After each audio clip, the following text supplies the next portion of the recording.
yoo horii qala nu ta'e binnee qalla.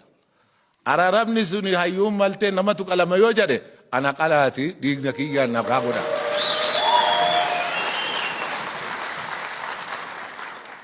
Isinitti dabala.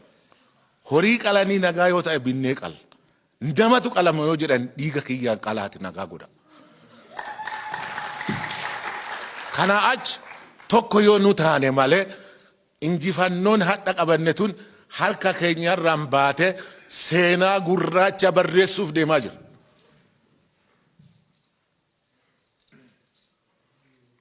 Oromoof seenaa barreessaa badaa gurraacha barreessuuf deemaa jira. Kanaafi araar guddaan tokko abbootii siyaasaa kana keessatti gaggeeffamuu qaba. Yoo kun ta'e nagaan hin buutu.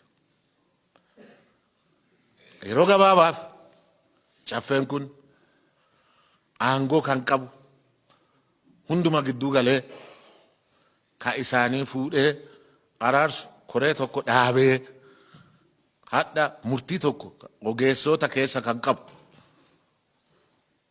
abbootii seera keessa kan qabu dippiloomaatota seera kan qabu koree tokko ijaartanii seera irratti tumtanii akka baatan kabajaan isin gaafadha.